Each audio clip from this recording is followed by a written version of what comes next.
Welcome to the series of What the f is Mina DIYing again? A couch! So, we had this beautiful green couch, but long story short, my dog is getting old and she has back problems. She can't jump up and down anymore. So, the green couch had to go. I was a little bit sad at first, but then I got to thinking, that's the perfect opportunity to DIY the out of something I have no business DIYing. And that's always fun. I have this great quality called delusion that allow me to think that I can build or do anything I put my mind to, because if a man can do it, how hard can it be? That's a TikTok joke. Don't come at me. So, I won't waste your time. I already draw a plan on my iPad as usual. So, let me show you and tell you a little bit about the mood that I want for this couch. So, I really want something low to the ground. I crushed on this particular couch, but it was almost 4,000 euros. So, let's just use it as an inspiration. I still want green and I love this rib type fabric. As usual, I take a picture of the space I want to redo and bring it into Procreate. Look at my babies, so cute. Anyway, I always start by resketching the room.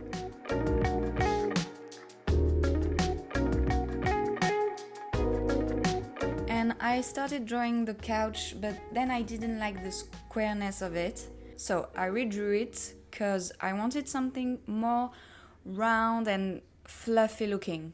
I had a freaking hard time choosing the fabric at the store, let me tell you.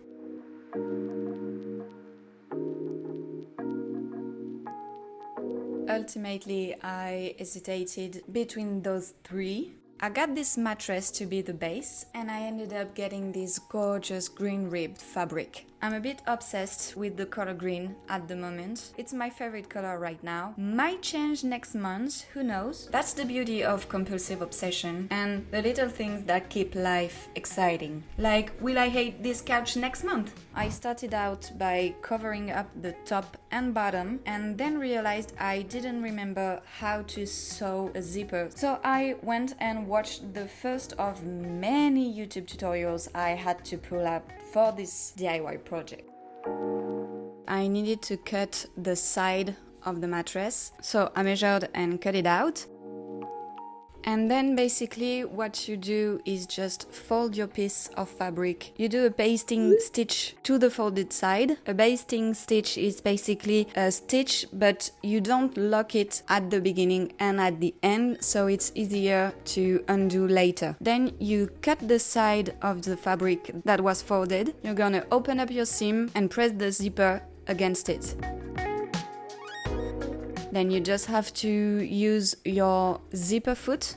It's this little white thing, and then you just stitch your zipper, putting it up regularly just to check that I'm still aligned with my seam.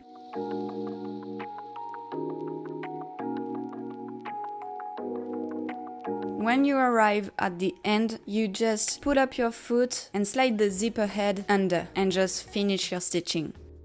Then you rip open the basting stitch that you did earlier, and now you have your zipper.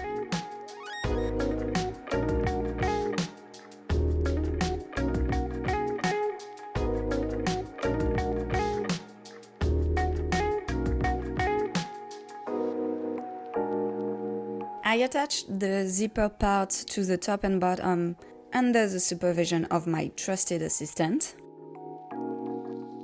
Then it was time for another tutorial on how to sew angled shaped pieces.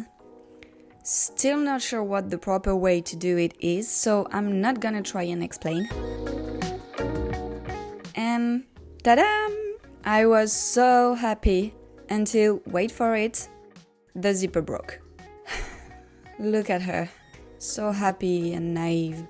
To cheer us up, here is a quick concerto of my dog. Enjoy.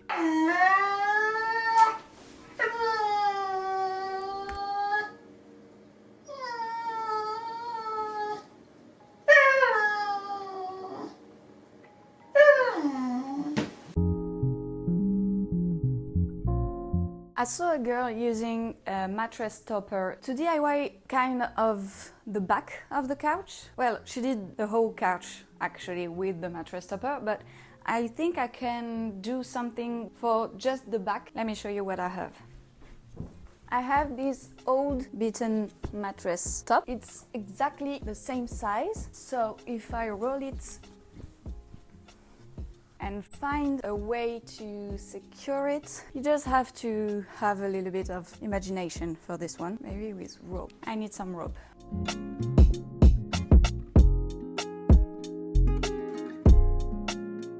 I saw someone saying, if you don't know how to tie a knot, just tie a bunch. And I think that's beautiful. That's okay.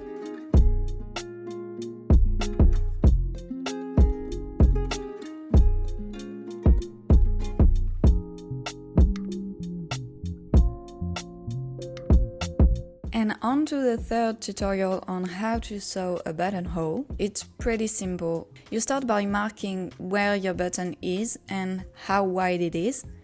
Then change your foot to this special one. There are 3 modes on the machine that you just go back and forth between. You go on A to do the bottom stitch, then pull up your needle and switch to B to sew the left side. Then again, pull up your needle to come back on A to sew the top, and one last time pull up your needle to switch to D to sew the right side. Then you just rip open the middle part and you have your buttonhole. I tested out the fluffiness and it was so good. I kind of forgot that I was filming and I zoned out. Here she's back. Hey! I closed off the side of the back of the couch off camera and I started working on the armrests using the same technique as the back of the couch. But then I instantly lost all motivation and my dog practically commanded me to stop and cuddle her. Hi! It's the next day. The couch is coming together and I love it. And this morning I made a prototype for that. Here, a bolster.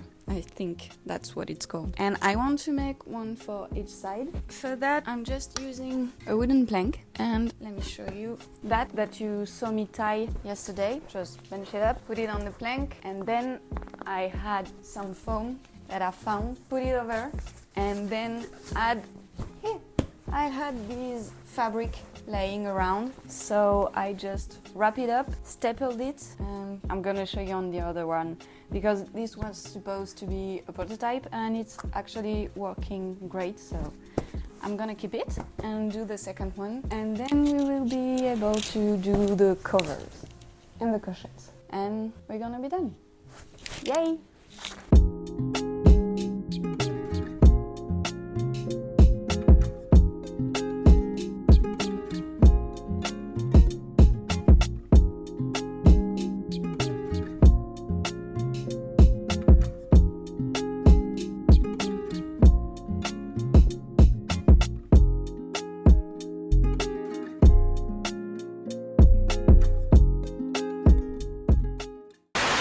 Let's take a minute to acknowledge the truth of the mess behind a DIY project. Don't trust anything you see on the internet, kids. Hey, hello. It's the next day. I messed up bad last night and I just decided to quit for the night because I was just making mistake on top of mistakes. I decided to sleep and regroup. So this morning I'm undoing everything I did wrong with the bolster. I did the first one, it's working great, so I'm gonna do the second one and I'm gonna show you what I do. So I basically closed it with buttons just like I did to the back of the couch, and for one side I shoved a piece of fabric that I pinned to the main piece.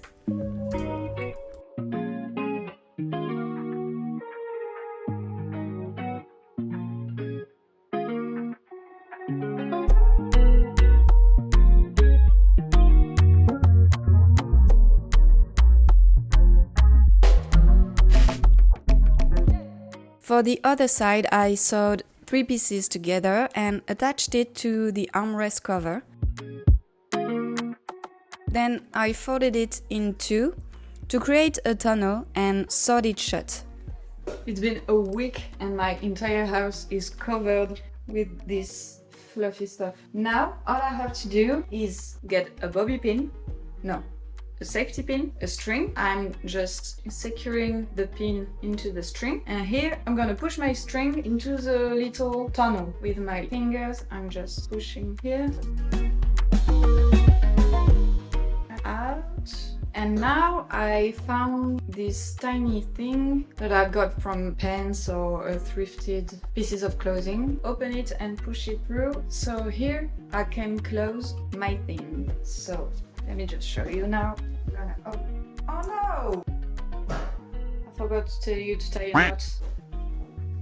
And here it closes, just like a sleeping bag. It's a little bit big, but I'm gonna make a few adjustments and it's gonna be good. Last YouTube tutorial. This one is so simple. You just lay your pillow and cut a piece, fold your fabric over your pillow and sew on the side. It's gonna create this folded type cover. I believe it's literally called an envelope pillow cover.